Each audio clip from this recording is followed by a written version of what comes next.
എന്താണ് മെനോപോസ്? സ്ത്രീകൾക്കെല്ലാം അറിയുന്നത് പോലെ ഒരു 47 മുതൽ 54 വയസ്സ് വരെയുള്ള കാലയളവിൽ ഏത് സ്ത്രീക്കും മെനോപോസ് എക്സ്പെക്റ്റ് ചെയ്യാം. ഈ ഒരു സമയത്ത് ഒരു വർഷത്തോളം മെൻസസ് മുടങ്ങുമ്പോഴാണ്, മെൻസസ് വരാതിരിക്കുമ്പോഴാണ് നമ്മൾ മെനോപോസ് എന്ന് പറയുന്നത്. ചില സ്ത്രീകളിൽ പ്രിമച്വർ മെനോപോസും കാണപ്പെടുന്നുണ്ട്. അത് 40 വയസ്സിന് മുന്നേ തന്നെ വരുന്ന ഒരു സംഭവമായിട്ട് കാണാം.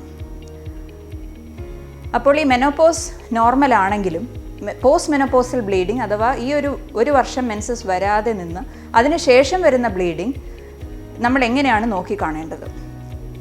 OPയിൽ വരുമ്പോൾ മിക്കവാറും patients post menopausal bleeding second അല്ലെങ്കിൽ തേർഡ് എപ്പിസോഡ് ആവുമ്പോഴാണ് ഡോക്ടറെ അടുത്ത് വരുന്നത്. ഫസ്റ്റ് എപ്പിസോഡിൽ തന്നെ അവർ ഡോക്ടറെ കാണാൻ വിമുഖത കാണിക്കുന്നു.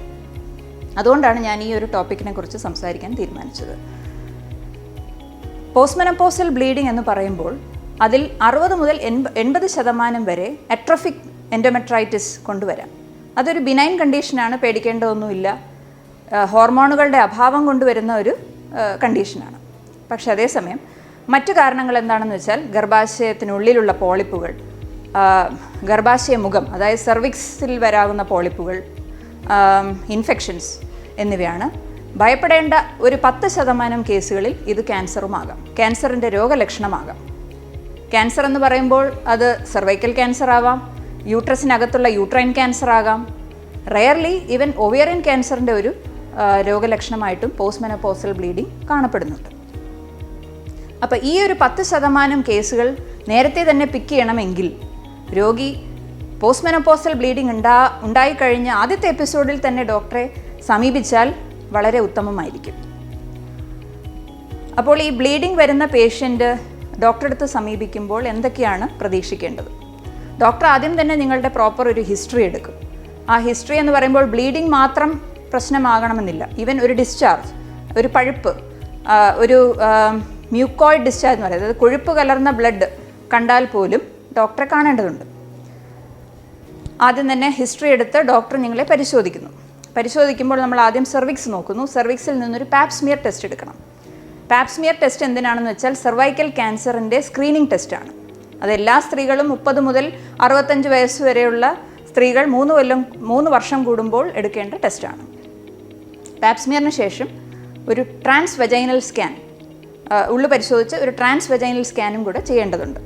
യോനിയിൽ കൂടെ ഉള്ളിലൂടെ നോക്കി യൂട്രസിനെ കാണുന്നതാണ് TVS അഥവാ ട്രാൻസ് വെജൈനൽ സ്കാനിൽ ചെയ്യുന്നത്. ഇതിലൂടെ യൂട്രസിൻ്റെ സൈസ്, ഭിത്തിയിലുള്ള ഫൈബ്രോയിഡുകളോ അല്ലെങ്കിൽ മുഴകളോ, യൂട്രസിൻ്റെ അകത്തുള്ള പോളിപ്പുകൾ, സെർവിക്സിലുള്ള എൻഡോമെട്രിയൽ തിക്നെസ് അഥവാ യൂട്രസിൻ്റെ അകത്തുള്ള ലെയർ, അതാണ് എൻഡോമെട്രിയം, അതിൻ്റെ തിക്നെസ് എന്നിവ മെഷർ ചെയ്യാൻ പറ്റുന്നു.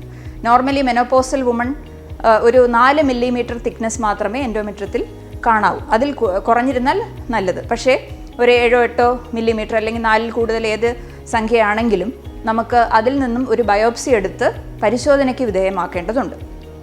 ഈ പരിശോധന നമുക്ക് OP അല്ലെങ്കിൽ അഡ്മിഷൻ കൂടാതെ തന്നെ ചെയ്യാൻ പറ്റുന്ന ലളിതമായ ഒരു പ്രൊസീജിയറാണ്. ആ ബയോപ്സി എടുത്ത് നമ്മൾ ഹിസ്റ്റോപത്തോളജിക്ക് വിടുന്നു. പരിശോധന റിപ്പോർട്ട് അനുസരിച്ച് ബാക്കിയുള്ള തുടർ ചികിത്സ നമുക്ക് നിർദ്ദേശിക്കാം. അതേസമയം അകത്ത് പോളിപ്പാണ് ഉള്ളതെങ്കിൽ നമുക്ക് ഹിസ്ട്രോസ്കോപ്പി എന്ന ഒരു പ്രൊസീജിയർ ചെയ്യേണ്ടതുണ്ട്. അതായത് യൂട്രസിന് അകവശം നമ്മൾ വെള്ളം നിറച്ച് അതിനകത്ത് ലൈറ്റ് അടിച്ച് ഉള്ളിൽ നോക്കി കണ്ട് നമ്മൾ ആ പോളിപ്പിനെ റിമൂവ് ചെയ്യുന്നതാണ് പ്രൊസീജിയർ. അപ്പോൾ നമ്മളുടെ സ്കാനിങ്ങും റിപ്പോർട്ടും അനുസരിച്ചാണ് ബാക്കിയുള്ള തുടർ ചികിത്സ വേണ്ടി വരിക.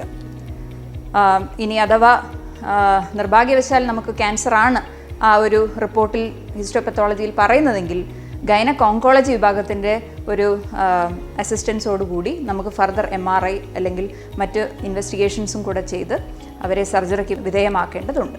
ഇന്നത്തെ എൻ്റെ ഒരു ടോക്ക് കൊണ്ട് ഞാൻ ഉദ്ദേശിക്കുന്നത് പോസ്റ്റ് മെനോപോസൽ ബ്ലീഡിങ്ങിൻ്റെ സിഗ്നിഫിക്കൻസ് ആണ്. ഒരിക്കലും ഇത് ലാഘവൽക്കരിക്കേണ്ട ഒരു കാര്യമല്ല.